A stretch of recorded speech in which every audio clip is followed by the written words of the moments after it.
Hi friends, ಎಲ್ಲರಿಗೂ ನಮಸ್ಕಾರ. Welcome to Supriya Pakashale. ಇವತ್ತು ನಾನು ಸಿಂಪಲ್ಲಾಗಿ ಗಟ್ಟಿಪಪ್ಪು ಮಾಡೋದು ಹೇಗೆ ಅನ್ನೋದನ್ನು ಇವತ್ತಿನ ವಿಡಿಯೋದಲ್ಲಿ ತಿಳಿಸ್ಕೊಡ್ತಾ ಇದ್ದೀನಿ. ಈ ವಿಡಿಯೋ ನಿಮಗೆ ಇಷ್ಟ ಆಗುತ್ತೆ ಅಂತ ಅಂದ್ಕೊಳ್ತಾ ಇದ್ದೀನಿ. ಇಷ್ಟ ಆದರೆ ಲೈಕ್ ಆ್ಯಂಡ್ ಶೇರ್ ಮಾಡೋದನ್ನು ಮಾತ್ರ ಮರಿಬೇಡಿ. ಓಕೆ ಫ್ರೆಂಡ್ಸ್, ಅದು ಹೇಗೆ ಮಾಡೋದಂತ ನೋಡ್ಕೊಂಬರೋಣ. ಅದಕ್ಕೆ ನಾನಿವಾಗ ಪಾನಕ, ಹುಂಚಿಕ ಹಾಗೂ ಕೊತ್ತಂಬರಿ, ಕರಿಬೇವು ಹಾಗೂ 4 ಟೊಮೆಟೊನ ಈ ಥರ ಸಣ್ಣದಾಗಿ ಟೊಮೆಟೊ ಹೆಚ್ಚಿಟ್ಕೊಂಡಿದ್ದೀನಿ. ಹಾಗೂ ಹಸಿಮೆಣ್ಸಿನ್ಕಾಯಿನ ಸಹ ತೊಗೊಂಡಿದ್ದೀನಿ.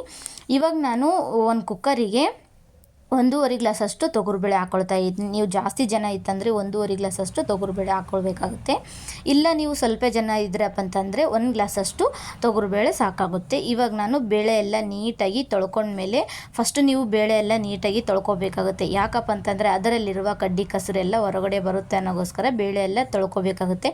ನಾನು ತೊಳ್ಕೊಂಡ್ಮೇಲೆ 2 ಗ್ಲಾಸಷ್ಟು ನೀರು ಹಾಕ್ಕೊಂಡಿದ್ದೀನಿ. ನೀರು ಹಾಕ್ಕೊಂಡ್ಮೇಲೆ ಇವಾಗ ನಾವು ತೊಗೊಂಡಿರುವಂಥ ಸೊಪ್ಪು ಎಲ್ಲ ಹಾಕ್ಕೊಳ್ಬೇಕಾಗುತ್ತೆ. ಪಾನ್ಕನ ಪಲ್ಯ ಹಾಗೂ ಹುಂಚಿಕ ಪಲ್ಯ ಹಾಗೂ ಮೆಂತ್ಯ ಸೊಪ್ಪು ಹಾಗೂ ಕೊತ್ತಂಬರಿ, ಕರಿಬೇವು ಎಲ್ಲದನ್ನು ಸಹ ಹಾಕ್ಕೊಂಡ್ಮೇಲೆ ಇದಕ್ಕೆ ನಾನು ಸಣ್ಣದಾಗಿ ಕಟ್ ಮಾಡಿ ಇಟ್ಕೊಂಡಿರುವಂಥ ಹಸಿಮೆಣ್ಸಿನ್ಕಾಯಿ ಹಾಕ್ಕೊಳ್ತಾ ಇದ್ದೀನಿ. ಹಸಿಮೆಣ್ಸಿನ್ಕಾಯಿನ ಹಾಗೆ ಸಹ ಹಾಕ್ಕೊಳ್ಬೋದು, ಇಲ್ಲ ಅಂತಂದರೆ ಸಣ್ಣದಾಗಿ ಮಿಕ್ಸಿ ಮಾಡಿ ಸಹ ಹಾಕ್ಕೊಳ್ಬೋದು. ಇವಾಗ ನಾನು 3 ಟೊಮೆಟೊನ ಸಣ್ಣದಾಗಿ ಹೆಚ್ಚಿಟ್ಕೊಂಡಿರುವಂಥ ಟೊಮೆಟೊನ ಹಾಕ್ಕೊಳ್ತಾ ಇದ್ದೀನಿ.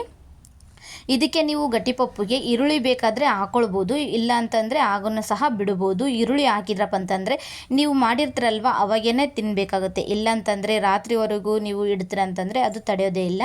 ಇದಕ್ಕೆ ನಾನು 3 ಬೆಳ್ಳುಳ್ಳಿ ಹೆಸಳನ್ನ ಹಾಕ್ಕೊಂಡಿದ್ದೀನಿ, 3-4 ಬೆಳ್ಳುಳ್ಳಿ ಹೆಸಳನ್ನ ಹಾಕ್ಕೊಂಡಿದ್ದೀನಿ. ಹಾಗೂ ಅರಿಶಿನ ಪುಡಿ 1/4 ಟೇಬಲ್ ಸ್ಪೂನ್ ಅಷ್ಟು ಅರಿಶಿನ ಪುಡಿ ಹಾಗೂ ನಿಂಬೆಹಣ್ಣು ಗಾತ್ರದಷ್ಟು ಹುಣಸೆಹಣ್ಣು ಹಾಕಿ ಈ ಥರ ಒಂದು ಸ್ಪೂನ್ ತೊಗೊಂಡು ಸ್ವಲ್ಪ ಚೆನ್ನಾಗಿ ತಳಗ ಮೇಲೆ ಕಲಿಸ್ಬೇಕಾಗುತ್ತೆ. ಕಲಿಸಿದ ಮೇಲೆ ಇವಾಗ ಕುಕ್ಕರ್ನ ಮುಚ್ಚಿ 3 ವಿಸಿಲ್ ಬಿಡಬೇಕಾಗುತ್ತೆ. ಓಕೆ, ಇವಾಗ 3 ವಿಸಿಲ್ ಆಗಿದೆ. ಇವಾಗ ನಾನು ನಿಮಗೆ ತೋರಿಸ್ತಾ ಇದ್ದೀನಿ ಯಾವ ಥರ ಆಗಿದೆ ಅಂತಂದು.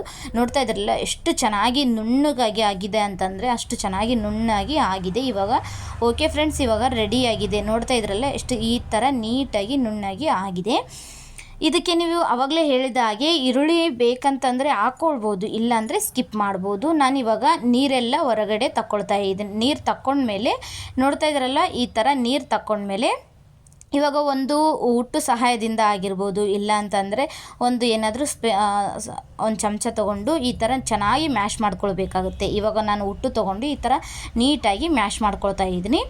ಓಕೆ, ನೋಡ್ತಾ ಇದ್ರಲ್ವ ಈ ಥರ ಗಟ್ಟಿಪಪ್ಪು ರೆಡಿ ಆಯಿತು. ನೀಟಾಗಿ ಮ್ಯಾಶ್ ಮಾಡ್ಕೊಂಡಿದ್ದಾಯಿತು. ನಾನು ನೋಡಿ ಎಷ್ಟು ಚೆನ್ನಾಗಂತಂದರೆ ತುಂಬ ಚೆನ್ನಾಗಿ ನುಣ್ಣಗಾಗಿದೆ. ಇವಾಗ ನಾನು ಒಂದು ಬಾಂಡಲ್ ತೊಗೊಂಡು ಅದಕ್ಕೆ ನಾನು 4-5 ಟೇಬಲ್ ಸ್ಪೂನ್ ಅಷ್ಟು ಎಣ್ಣೆ ಹಾಕ್ಕೊಳ್ತಾ ಇದ್ದೀನಿ. ಎಣ್ಣೆ ಹಾಕ್ಕೊಂಡು 3 ಬೆಳ್ಳುಳ್ಳಿ ಹೆಸಳು ಹಾಕ್ಕೊಂಡ್ಮೇಲೆ ಜೀರಿಗೆ ಸಾಸಿವೆ 1 ಟೇಬಲ್ ಸ್ಪೂನ್ ಅಷ್ಟು ಜೀರಿಗೆ ಸಾಸಿವೆ ಹಾಕ್ಕೊಂಡು ನೀಟಾಗಿ ಚಟಪಟ ಅನ್ನೋವರೆಗೂ ನಾವು ಈ ಥರ ಒಂದು ಸ್ವಲ್ಪ ಗ್ಯಾಸ್ನ ಲೋ ಫ್ಲೇಮ್ ಇಟ್ಕೊಳ್ಬೇಕಾಗುತ್ತೆ. ಇವಾಗ ನಾನು ಕರಿಬೇವು ಎಲ್ಲ ಹಾಕಿದ್ಮೇಲೆ ನಾವು ಇವಾಗ ಗಟ್ಟಿಪಪ್ಪು ಎಲ್ಲ ಮುಗುಚಿ ಇಟ್ಕೊಂಡಿದ್ವಲ್ವ, ಸಣ್ಣ ಮಾಡಿ ಇಟ್ಕೊಂಡಿದ್ವಲ್ಲ ಅದನ್ನು ಇವಾಗ ಹಾಕ್ಕೊಳ್ತಾ ಇದ್ದೀನಿ. ಒಗ್ಗರಣೆಗೆ ಹಾಕಿದ್ಮೇಲೆ ಒಂದು ಸ್ಪೂನ್ ತೊಗೊಂಡು ಚೆನ್ನಾಗಿ ಕಲಿಸ್ಕೊಳ್ಬೇಕಾಗುತ್ತೆ. ಕಲಿಸ್ಕೊಂಡು ತಳಗ ಮೇಲೆ ಕಲಿಸ್ಬೇಕಾಗುತ್ತೆ.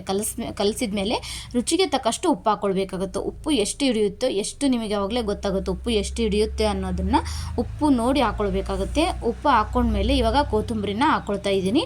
ಕೊತ್ತಂಬರಿ ಮೇಲ್ಗಡೆ ಕೊತ್ತಂಬರಿ ಹಾಕಿದ್ಮೇಲೆ ನೋಡ್ತಾ ಇದ್ರಲ್ಲ ಫ್ರೆಂಡ್ಸ್, ನೋಡಿ ಈ ಥರ ನೀಟಾಗಿ ಗಟ್ಟಿಪಪ್ಪು ರೆಡಿ ಆಯಿತು. ಒಂದು 5-10 ನಿಮಿಷ ಚೆನ್ನಾಗಿ ಕುದಿಬೇಕು. ಇದನ್ನು ಸ್ವಲ್ಪ ಕುದಿಬೇಕಂತಂದರೆ ನೀವು ಸ್ಪೂನ್ ಸಹಾಯದಿಂದ ಆವಾಗ ಸ್ವಲ್ಪ ಹೊತ್ತು ಬಿಟ್ಟು ಕಲಿಸ್ತಾ ಇರಬೇಕಾಗುತ್ತೆ. ಕಲಿಸಿದ್ಮೇಲೆ ಓಕೆ, ಇವಾಗ ರೆಡಿ ಆಯಿತು. ನಾನಿವಾಗ ಒಂದು ಬಟ್ಲಿಕ್ಕೆ ಸರ್ವ್ ಮಾಡ್ತಾ ಇದ್ದೀನಿ. ನೋಡ್ತಾ ಇದ್ರಲ್ವ ಗಟ್ಟಿಪಪ್ಪು ರೆಡಿಯಾಗಿದೆ.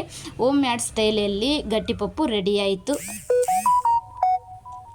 ಓಕೆ ಫ್ರೆಂಡ್ಸ್, ನೋಡ್ತಾ ಇದ್ರಲ್ಲ ಒಂದು ಪ್ಲೇಟಿಗೆ ಸರ್ವ್ ಮಾಡ್ತಾ ಇದ್ದೀನಿ. ಓಕೆ, ಇವಾಗ ಗಟ್ಟಿಪಪ್ಪು ರೆಡಿ ಆಯಿತು. ತುಂಬ ಈಸಿಯಾಗಿ ಸಿಂಪಲ್ಲಾಗಿ ಗಟ್ಟಿಪಪ್ಪು ಮಾಡೋದು ಹೇಗೆ ಅನ್ನೋದನ್ನು ಇವತ್ತಿನ ವಿಡಿಯೋದಲ್ಲಿ ತಿಳಿಸ್ಕೊಟ್ಟಿದ್ದೀನಿ. ನೋಡಿ ಎಷ್ಟು ಚೆನ್ನಾಗಾಗಿದೆ ಅಂತಂದರೆ ತುಂಬ ಸಿಂಪಲ್ಲಾಗಿ ಗಟ್ಟಿಪಪ್ಪು ರೆಡಿ ಆಯಿತು. ಇವತ್ತಿನ ರೆಸಿಪಿ ಗಟ್ಟಿಪಪ್ಪು ನಿಮ್ಗೆ ಇಷ್ಟ ಆಯಿತು ಅಂದರೆ ಲೈಕ್ ಮಾಡಿ, ಶೇರ್ ಮಾಡಿ ಹಾಗೂ ಫ್ರೆಂಡ್ಸ್ಗೂ ಫ್ಯಾಮಿಲಿ ಮೆಂಬರ್ಸ್ಗೆ ಶೇರ್ ಮಾಡಿ ಅಂತ ಕೇಳುತ್ತಾ ಮುಂದಿನ ಹೊಸ ರೆಸಿಪಿಯೊಂದಿಗೆ ಮತ್ತೆ ಬರ್ತೀನಿ. ಇವತ್ತಿನ ವಿಡಿಯೋ ನಿಮಗೆ ಇಷ್ಟ ಆಗುತ್ತೆ ಅಂತ ಅಂದ್ಕೊಳ್ತಾ ಇದ್ದೀನಿ. ಇಷ್ಟ ಆದರೆ ಲೈಕ್ ಆ್ಯಂಡ್ ಶೇರ್ ಮಾಡಿ. ಇನ್ನೂ ಸಬ್ಸ್ಕ್ರೈಬರ್ ಆಗಿಲ್ಲ ಅಂತನ್ನೋರು ಬೇಗ ಸಬ್ಸ್ಕ್ರೈಬರ್ ಆಗಿ ಹಾಗೂ ಸಬ್ಸ್ಕ್ರೈಬರ್ ಆಗಿ. ಓಕೆ, ಇವತ್ತು ನಾನು ಸಿಂಪಲ್ಲಾಗಿ ಗಟ್ಟಿಪಪ್ಪು ಮಾಡೋದು ಹೇಗೆ ಅನ್ನೋದನ್ನು ಇವತ್ತಿನ ವಿಡಿಯೋದಲ್ಲಿ ತಿಳಿಸ್ಕೊಟ್ಟಿದ್ದೀನಿ. ಓಕೆ ಫ್ರೆಂಡ್ಸ್, ಬಾಯ್. ಈ ರೆಸಿಪಿ ನಿಮಗೆ ಇಷ್ಟ ಆಯ್ತಂದ್ರೆ ಲೈಕ್ ಆ್ಯಂಡ್ ಶೇರ್ ಮಾಡಿ.